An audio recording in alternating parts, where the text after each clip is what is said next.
Yes. Yes. Here we are. Selector. Wait. What are you looking at? No, I was like, are you on camera too? Yes, sir. Welcome, everyone. This is the first official DRMPOD episode. Congratulations. Wow. This is it. This is it. We've got our my very lovely friend Amiga here. We were talking about who was nervous, and okay. Now that it's rolling, it's like I know. Sure. We just gotta be ourselves. We do. Be your authentic self. Be authentic. Our true authentic self. And that's it. I think that's definitely one reason why. I mean, I just kept responding to your stories lately, and the quotes you've been putting up have just been resonating so much. We were speaking off camera a little bit earlier with Jakey, and you said about you've been on a journey yourself recently, as we all are or have, or yeah. I think definitely like lately, just the whole self-love thing. I think that's pretty. I know it's a massive topic, but just looking after yourself, because you can't look after other people if you can't look after yourself, and I think that's been a massive thing for me, especially being a musician, because we're so everywhere and doing all sorts of things, but I think focusing on yourself and getting yourself in a good mental space, having great people around you is so important. And just I think this year especially, I've been really challenging myself, and my girl's been challenging me too, just to do the things, do the things that you love to do, and don't let yourself bring you down, So it's been a challenge. It's definitely a challenge. And doing this, like we were talking off camera, like I really don't like speaking, but I'm here. Yeah, Omega said he hates the sound of his own voice, and I hate being in front of a camera. What a great combo. Ironic. Yeah, totally, Without going too deep too soon, your self-love journey is a beautiful journey. It can bring up a lot of things. Did you acknowledge what you were actually saying to yourself? Have you gone through that process of being like, whether it was around not wanting to do something or like super negative things, and then did you acknowledge what the words that you were saying to yourself?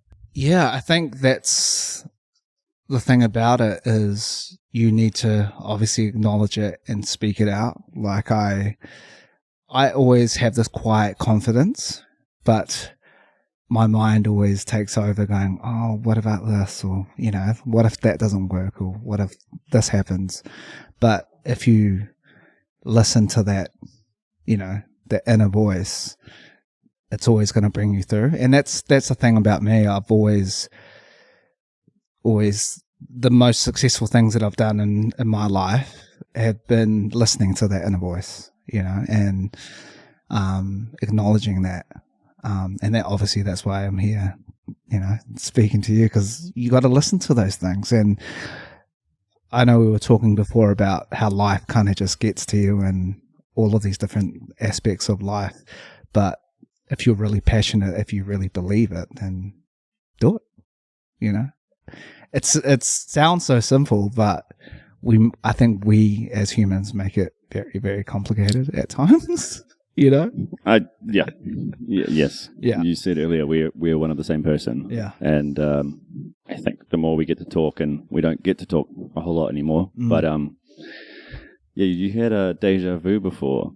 Yeah, I did, and it was so cool that you confirmed that, because I've had a lot of deja vus throughout my life, and being in a rock band touring around the world, I always had deja vus when I was overseas, which was really crazy, because I'd have these moments where I'm in the middle of Rwanda or in Europe or something, and I would just have those moments, and I'd actually be scared of it, because I'm like, oh, this is familiar, but not, obviously physically being there. But yeah, it's been like, even what you said, like, it's good to lean into it.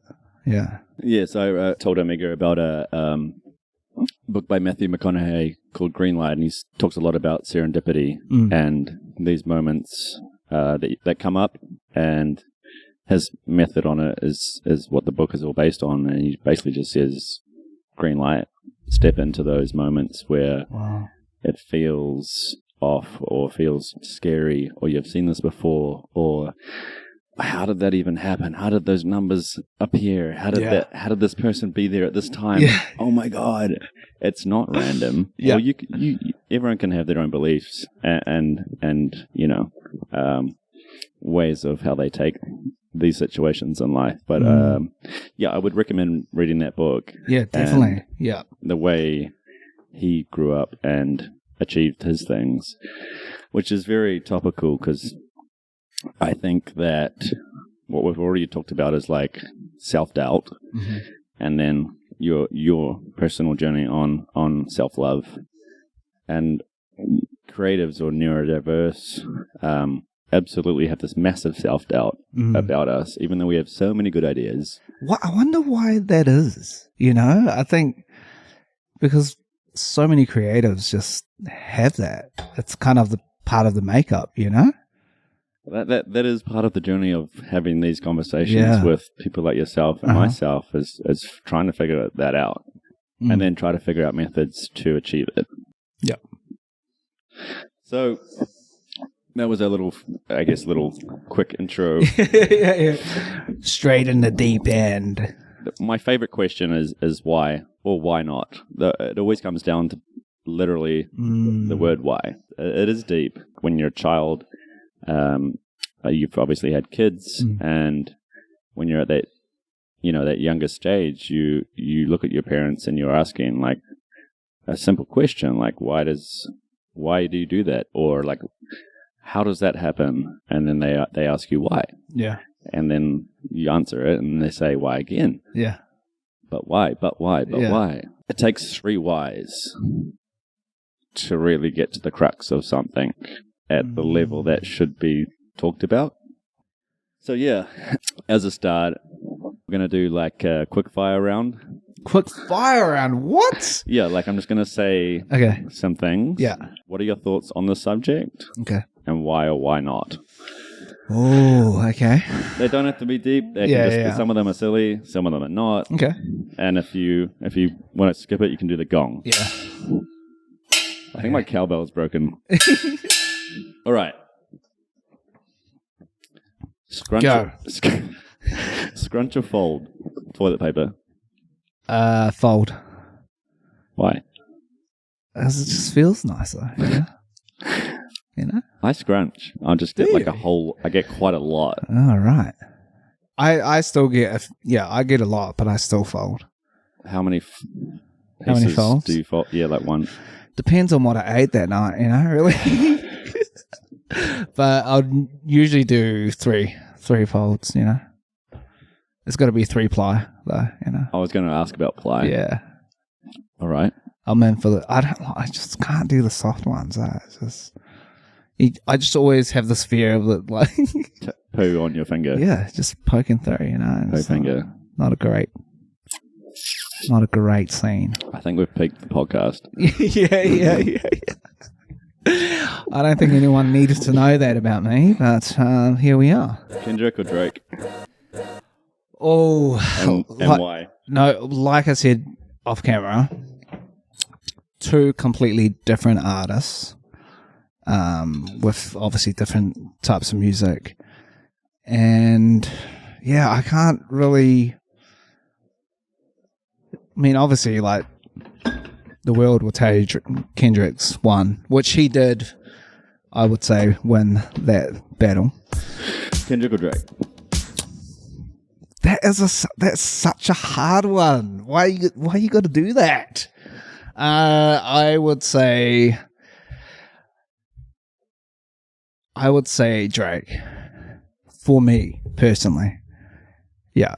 I do relate to a lot of things that Kendrick says, but I've been a big fan of Drake for a long time. He's a hit maker. Yeah, But he spits bars. Spits bars? Yeah. Just, you don't hear it because it's the songs on the record that you don't listen to on the radio. Oh, those first 2 Drake albums for me were both like at very pivotal time. I was in Japan for the second one. Really? And me and my friend walked around Tokyo, both with our own headphones. Yeah. Listening to Drake for the first time. Yeah. The Blue. I'm terrible with album names, but Nothing Was the Same. Take Care was. Take Care. I knew that was the first one. Nothing Was the Same. Yeah, very good. There we go. And why? Oh yeah, I gave you a why. Shout out Majid Jordan, actually. Yes. Because on Spotify, well, on any platform, they were never actually mentioned. Yeah. That is their song, and Drake bought it. If you haven't listened to Majid Jordan, go fucking listen to Majid Jordan. So good. Yeah. Didn't you see them when they came to New Zealand? Yes, sir. Didn't you meet them? Oh, I wish. It would have been good. I think the Jupiter Project guys met them, and I was very jealous. They'll be on this podcast next. Ah, sweet. When they come here next. Nice. Love those boys. Yeah. Gav and Marty. I was actually thinking about that the other day because a memory popped up of the song I wrote with Gavin. And, such a good time. Those boys are really, really cool. Yeah, they're nice dudes. Yeah. Elon, nah, fuck it. Oh, go. Nah. No, it didn't. Go on. Elon or Mark. And that's kind of like weird. Definitely it's not really, Elon. Yeah, same. Like, hands down. Quick fire. Yeah. Tall Poppy in New Zealand. No. Absolutely fucking not. What do you mean no? Tall Poppy syndrome. Like, tall poppy. What do you mean no? I think it has changed, I reckon, over the years. What, no, you don't want it? No, I don't want it. We don't want it. Yeah, we don't want it. I'll tell you one thing, like, we used to, like, when I was in the band that I was in, called Parachute, we used to tour around the world, and then when we used to come home, we used to go to the, it's Aotearoa Awards, what's it called now? It used to be called Vodafone Music Awards. Aotearoa Music Awards, yeah. And we'd come back home and we'd win awards or whatever, and we never got a handshake or anything from any of not all, but some of the New Zealand artists that I really looked up to. But yeah, it was kind of just snobby, which I didn't like. And dog eat dog. Yeah, which is obviously music industry is like that, but come on, mate. Doesn't have to be. Come on, mate. It's New Zealand. Yeah. No. It's the bros. I mean, I think we're all different people, and yeah, I think when you find your tribe or you find someone you align with, yeah, things can be very simple, and things can be. Yeah, that's definitely a lesson I've learned. As well, growing up, I grew up in a really small town, and the thought of moving out of that town or doing things outside of that community, you'd always get the haters, and I've had it throughout my whole life. But the craziest thing is that fueled me to do better. Not to show them like, fuck you, but to actually just build myself and be like, no, I'm this person. Like, I come from a small town called Levine, and you probably don't know where the heck that is. But I now know where your name... Levine. No? No, Levine's my... Serendipitous. Yeah, Levine's my dad's name. So, coming from a small town and doing things on my own outside of that town, a lot of people were just like, why are you doing that? I'm like, just go work at New World. It'll be fine.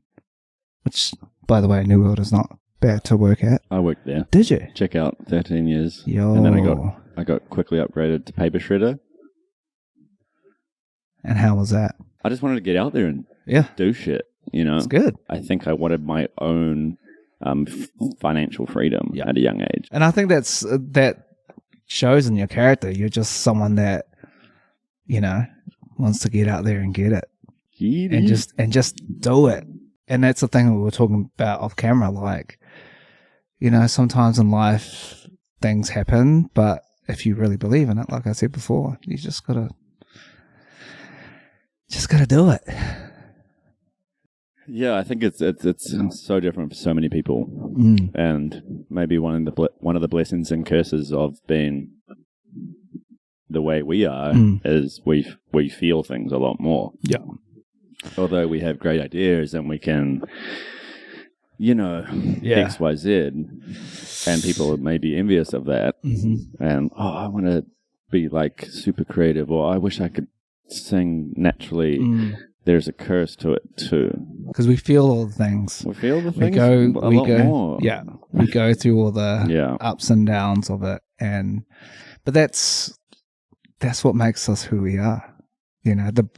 The brokenness, the things that go through life, it kind of creates this thick skin for us to carry on and be creative and be whatever we want to be and do. And I think it's a superpower. It is. I agree. It's a superpower. I'm laughing because it's nice to. I know, it's so nice to actually, stuff.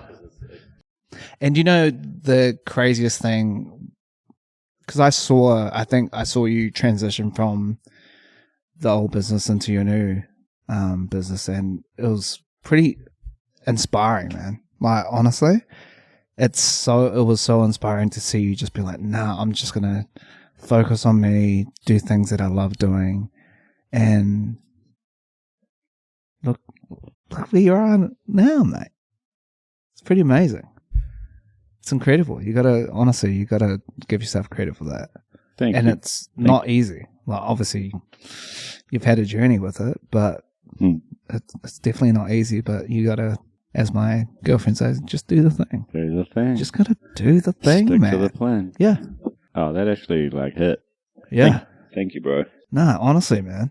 In between my business breakup and my new business it put me on my track for what I really cared about and what I wanted to fill my day with that would actually just fill my cup. And then the rest was just like, if I was doing these 4 things, then I would essentially be happy, which was a real epic thing to figure out. It's amazing to see, when I came in tonight, I was like, this is Stevie doing his thing, and it's inspiring. And I think a lot of people just need that self-awareness, bringing it back to that, and realize that no one's going to save me. I've just got to do it, and and the thing is, you got to do it for you. That's one of the hardest things for creatives, because I don't know about you, but me, pleasing people, trying to keep the peace and keep it steady, but sometimes, we're not made to be like that. Creatives, we're made to be out of the box and just people pleasing for me was, and if you whatever you follow or learn by yourself, it definitely comes from nurture and nature.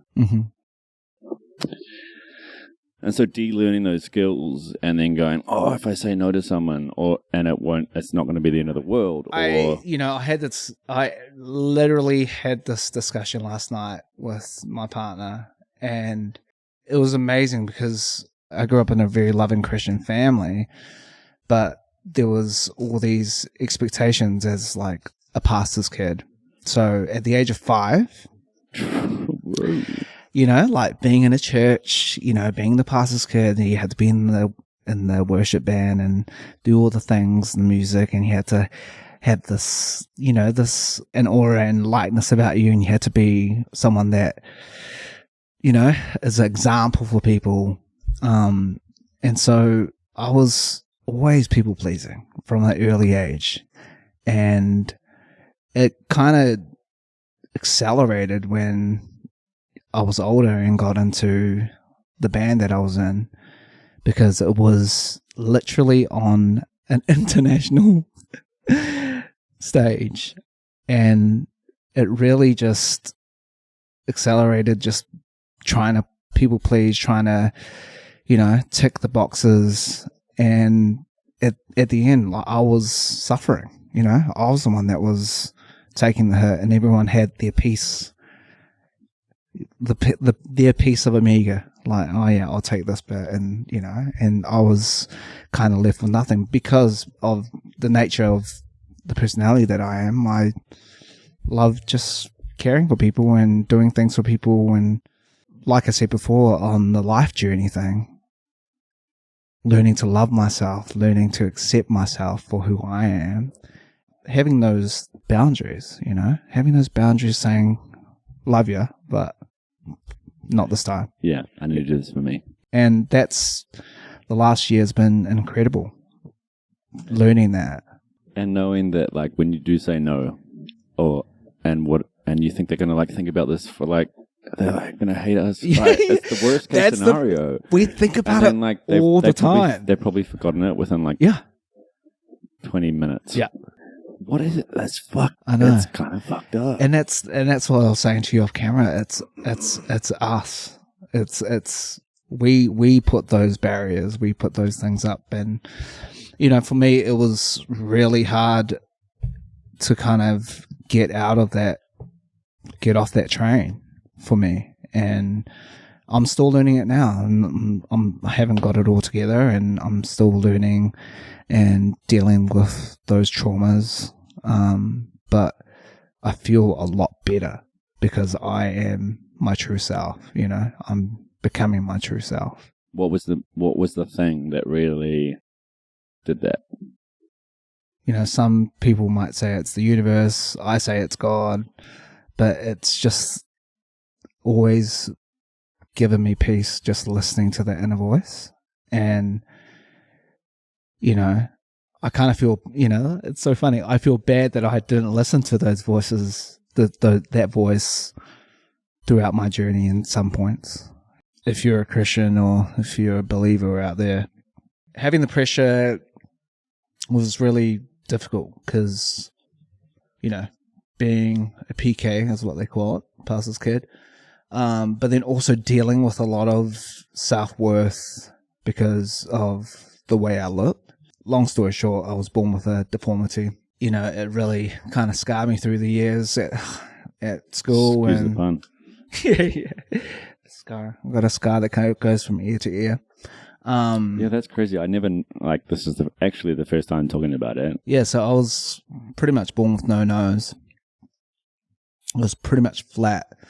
And I had to rebuild my face and had to go into hospital throughout my childhood, which was really scarring as a kid because, going to school and having these scars and looking different, it was a pretty hard connection, how kids are. They're like, oh, he looks a bit weird.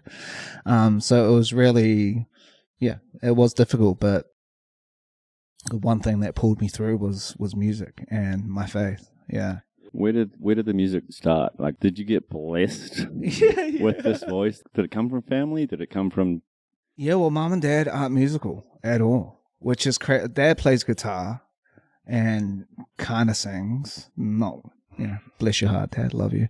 But yeah, mom and dad weren't musical. We just grew up in the church and playing music and learning off uncles and aunties that sang and played music. And that was us nearly every second day of the week.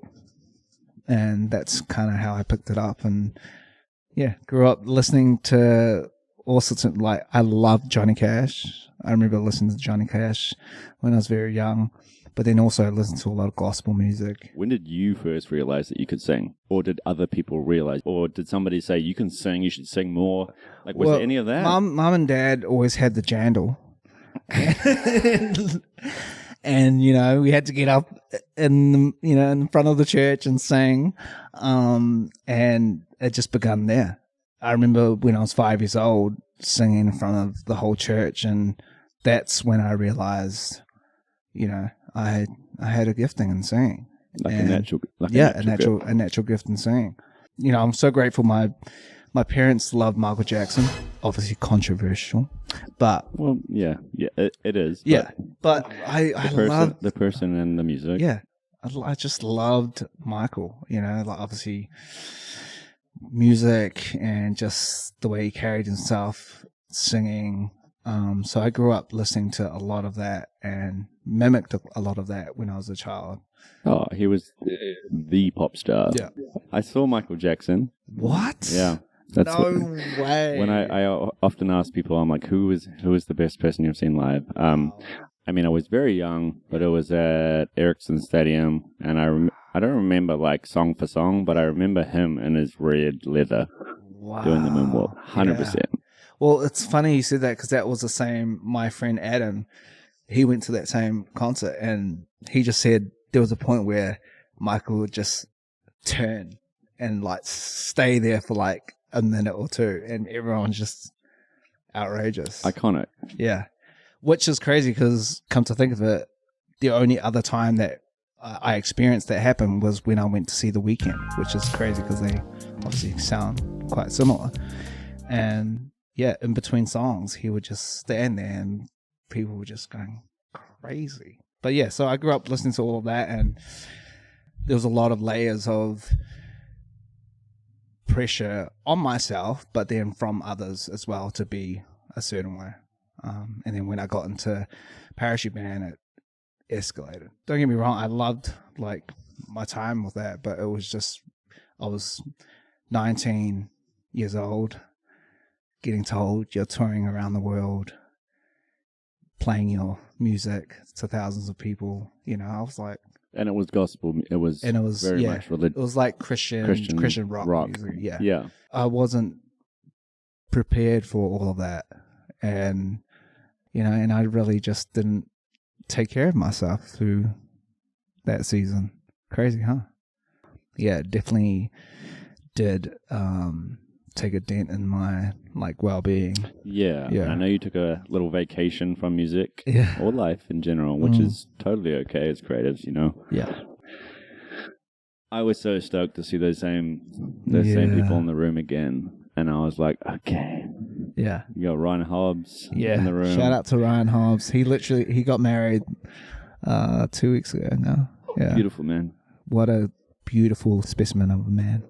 You know, the craziest thing is when I posted that, I had an influx of messages from, you know, people saying, oh, is the band back together, or are you doing a band thing, which is, yeah, definitely leading into that and something I'll be working on this year, which is very, very exciting. Daunting, but it's exciting. Like, I'm just excited to play live music. And we got together for Ryan's wedding recently, so isn't that crazy? I was wondering who was going to be on the mic, and I did see a couple pictures of you know, this and that playing, but I'm sure it was a hell of a night. Oh, it was honestly such a great night to just be together with the boys again, you know, and because, you know, some of those guys were in Parachute Band with me, and Jeremy and Elliot, and it was just so nice to connect with the boys again. Elliot on the drums. Shout out Elliot. Yeah, we just jammed, and then afterwards we just had a chat about it. But obviously Ryan and I work really well together. He produced with Shannon Fowler. He produced Clouds, one of my songs. So yeah, it's early days, but it's definitely there, and we're definitely keen to do something together. And yeah, bring the bands back. Bring the bands back. Bring the fucking bands back. So I'm so excited about that. Yeah. But like we say, we have to do it. We have to make the time. And if we really want it, we have to do it. So I guess I have to do it now that I'm on this podcast.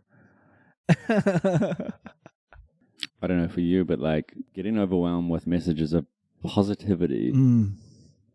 For me, for this podcast, when we first did the like podcast, it was just me and my French friend Froggy, and he motivates me so much in life. Like, he gives me power. We're fucking doing it, and then, but it's like maybe that's a little lesson for us in our creative defeat. We back ourselves, but we need a little help. Yeah, we just need a little, like, you know, a little bit of a push, a little bit of like, yeah, Stevie, that's cool. Yeah, or Omega. Oh, what? Oh. Yeah. Like, we know we're talented. Yeah. This is the fucked up thing. Like, I believe it all comes down to the self-worth thing. You just gotta you just gotta believe in it and do it, you know. And I think so many times you just overthink things, you know, and you just been like, oh, what if this person doesn't like it, or what if this. One thing I really learned over the years, especially writing music and releasing music, I learned this off Matthew Young, like incredible artist. Shout out Matthew Young. Shout out Matthew Young. We've got a honestly. few shout outs. Yeah. We got to do a few shout outs, but one thing that he said to me when, he probably won't even remember this, but he said, when your music is out there, it's the world's. You can't take it back. You just got to let it be. And that really resonated with me. This new partner of yours. I love that segue right Yeah. now. Well, I think it's funny. As much as you don't get to see your friends or people in real life, Yeah. and we do live on our social media world, at a perception, it would seem that you are happy. Definitely. Yeah. She is definitely part of that happiness. Yeah. And I honestly feel, you know, blessed that our paths crossed, you know. Yeah, and you want, you know, you want someone to bring out the best in you, sorry. And, you know, she definitely does. And going back to what we were saying about being your authentic self, that literally I've been learning that from her. And it's been such a healing process for me. That's awesome. Yeah. It is. Yeah. And it almost feels like when somebody helps you along that way, or you figure out yourself, you go back to things that you love doing. Mm-hmm. It's not the same for everyone. Like, it's like, you know, in the downtimes, music can be great or it can be absolutely horrible. Yeah. And you took some time away. You did. I remember 6 years, man. Yeah, bro. Okay. Wow. Yeah. Well, yeah, 5.5. It's been 5.5 years since I've played in a band again. No, actually been more, but in terms of music, you know, doing music again. Did you think you needed to be like, become real and be like, I need a job? Yeah, I mean, something along those lines? I think, you know, once COVID hit, it was pretty massive for everyone. And, you know, especially in New Zealand, you can't really make, unless you're, you know, the top artist in New Zealand and touring and whatnot. But music is a part of me, and it's been amazing being with someone that is drawing that out again. And that's what I honestly love. I love music. It's part of my life and a part of your life, and it's the therapy. It's, you know, people that don't understand music, for musicians and singer-songwriters and people in this industry, it's our therapy. It's what we do to get out our feelings. And songwriting for me is purely that. Yeah. Yeah. So it's crazy. It's crazy coming back to music, crazy coming back to being creative again, but it's been a healing process, and I don't think I would be here if I didn't allow myself to go through that healing process of accepting myself for me and being authentic and true to myself. Yeah. Yeah. It goes pretty deep, eh? It's like, I mean, especially for me growing up in a very, very religious, you know, like all of that stuff as well. And so it's been nice to just be me, not be Omega from Parachute Band, not be Omega, the club, you know, organizer or whatever else it was. It's been so nice to just be on me. Yeah. Well, Yeah. The reason I left silence is it's beautiful, and the healing process is. It really is. And to take away time from your everything and realign to just yourself, and self-care is the utmost importance, as you said earlier. Yeah. And, obviously there was a lot of different factors, past relationships, past things that go on, family or whatever. But bringing it back to, having someone in your life that wants to champion that and go, hey, this is a part of your true self, has been an incredible journey. And yeah, I'm still like, it's amazing that we're talking about this now, because I'm literally still on that journey of like, being my true authentic self. No holds bar, And it never stops. And that's what I love about you.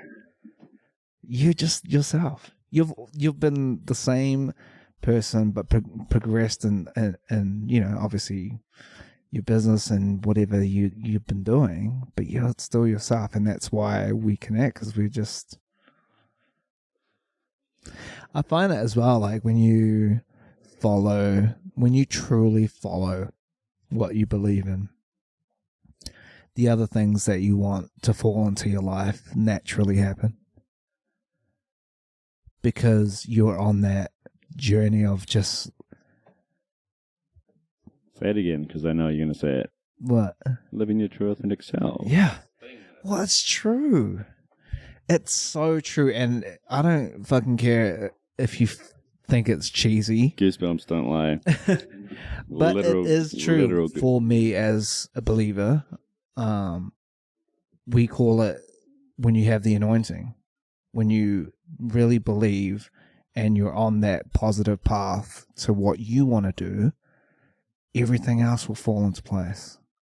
And I truly believe it, because I'm sitting here as a witness of that, because it's happened in my life. Can I get a witness? Can I get a witness? Christians will love that. But it's so true though, because even when I was traveling the world, I'll be in countries that I had never thought I'd be in, and didn't even know if any Samoans have ever been to these places.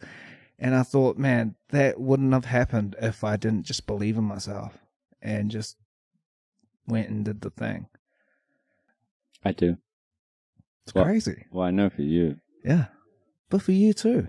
Yeah, but like, I mean, you may not feel that what you've done is an incredible accomplishment, but it is for me. Like, man, when I see you and how you've progressed in your life, it's inspiring. It's so nice later in life, personally for me, to see the repercussions of just being my true authentic self. Like, I've found some of my best friends only in the last 2 or 3 years. Wow. That is powerful. Or just like, yeah, out of actually just being like, you know what, fuck it. Yeah. Not fuck it, I won't change, but I know what I'm really strong on. Wants and needs. I need this in my life, or I aspire to do this, and if it resonates and you have a conversation with someone and it sticks, then let's hang out more. Yeah. Or if it doesn't, it's all good too. It's good too. Yeah, it's like we haven't lost our people pleasing. Yeah. Hate's a strong word. Yeah, but we do hate full poppy syndrome. Significant life lessons or events that changed your life. Career-wise, for sure, playing music on a big stage. Yeah, that was played in Pennsylvania, in America. In front of 75,000 people, man. 75,000 people. People singing your songs back at you. Straight up. That was crazy. How does that even feel? Yeah, playing at Spark was a massive thing as well. Like coming back home and playing in front of a sold out show there for an event, but I think playing in front of masses of people in countries that don't speak English but singing your songs in English. Well, yeah, that's a lot of New Zealand's musicians' dreams is to do. I'm finally understanding and accepting and realizing I did all that stuff. Processing. Yeah. You're processing what you have done. Because in the moment, you're just go, go, go. You're doing all these things. And that's the coolest thing about the healing process for me now is, you know, having people message me saying, hey, I remember you played this gig and I was really touched by, you know, what you said or what you sung. And yeah. Do you think that why of the way it went, and in hindsight now and in reflection, that wasn't how you wanted to be perceived? And now... That's such a good question. I honestly questioned you this. Wow. In the studio, writing with our friend, Nathan. Yeah. Yeah, we were talking off camera, and I remember you just, when we did the session, shout out to Nathan, at Dreampark, we did a session at Dreampark. I remember you just listening to songs that I was playing you, and you were just passionately just saying, but who are you? Like, who is Amiga? And that really spoke to me because, you know, there's not many people that can just speak truth. And, you know, even though we're good friends, like, but just be honest, you know? And I think because I've lived my life with people that have just praised what I've done and not really just spoken truth and been authentic has been incredible. And that's why I was saying to you, like, I thank you for that. Because you've always been true to yourself and just been true in this friendship. New Zealand is not honest. We hide behind a lot of masks and we hide behind a lot of, like, totally people pleasing for sure. But if you're like acquaintances of someone, you gotta just tell them the truth. Yeah. And what do you love doing? What is, like, beyond anyone else's needs or wants? Yeah. Forget the band. Yeah. Forget the labels. Like, we're not even gone that path, but like we've talked about it. What is the, like, that moment? The Christians will love that. Yeah. I love writing songs.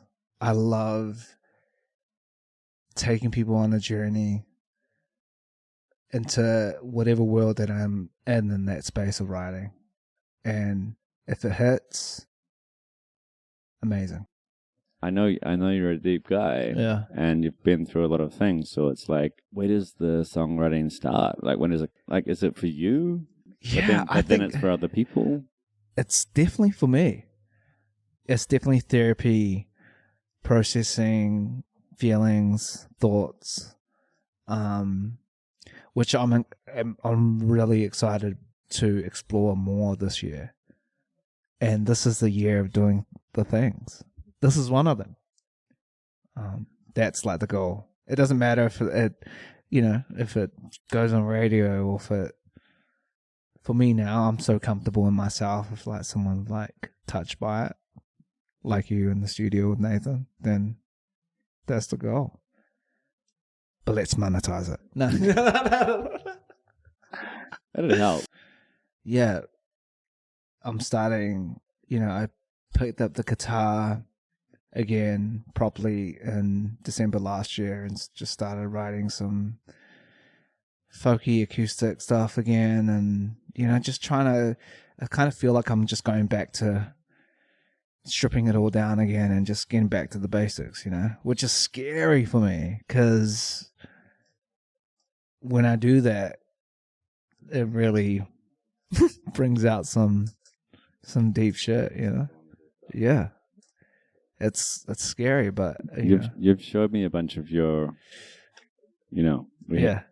ideas, and I was like, It's the same thing for a bunch of for me, but like the creatives in us are like, nah, it's not finished, or no, this shouldn't see. We're such perfectionists. Perfectionists. Yes, yes, we are. It's part of the curse. Yeah, it's definitely. Yeah, music is definitely something that it's therapy for me. You know. One of the main reasons why I got you on here was I knew that this conversation would be so easy. And saying on the record, this is literally what we're like off camera too. Which was so great right now because we're just being ourselves. When I first heard your voice, like, yeah, thanks, man. No words. You know you're gifted, and I know there's like some self-doubt and all that, and I know your voice is so beautiful at this, but then I was challenging you to like be like, if your voice can do that, it can do so many other things. Which you heard other tracks and you were like, is this you? These are the things that like don't see the light of day, and they're just little like, I know, there's so many complications involved in all of that. Well, yeah, like I honestly, at one point I was like, should I just fucking just release it all? Who fucking cares? Or I was like, should I sell this to other? Remember when I told you? Should I just sell this to other? Well, that was where I said you were a man of many talents. So it's like, yeah, that's a choice though. It's like, what is the next step? And that's a, you know, I used to fear it a lot. Shit, what am I going to do next? And music and blah, blah, blah. But right now, because I'm on that healing journey, I'm just letting things obviously like have a direction of where I want it to go. But yeah, definitely on that journey of discovering myself. So it's been cool. I think the biggest thing recently is just, like I said before, spending time with my band boys. That was healing. Preach. That was healing, man. Just being in the room full of your boys playing music together, vibing together, just having fun, enjoying it. That's why I got into music. Yeah. And here we are. It's so good, man. Honestly. And you should continue doing this because people need to hear it. Let's just hope that we hear some backgrounds to some of our, well, I guess, and some of my friends that I've been connected have some stories and have some self-doubt. And, you know, Andre 3000 talks on Rick Rubin's podcast. The fact that he has self-doubt to put out a hip-hop album out, that he goes and, like, plays the flute. That was a gangster move, man. Honestly, like, he didn't give a fuck. We're all human at the end of the day. And he doubled down. He's like, this is what I want to fucking do. I'm a flute guy. And I'm going to fucking do it. You know what I mean? This has been an amazing chat, man. Thanks for tuning in. If you did tune in, this is Amiga Levine. I hope you heard a little bit about him. A great guy, a great artist. Great guy. We've both been through a lot, and I hope that you learned something or two. And let's look out for what's happening in the future. Love you, bro. Love you too, man.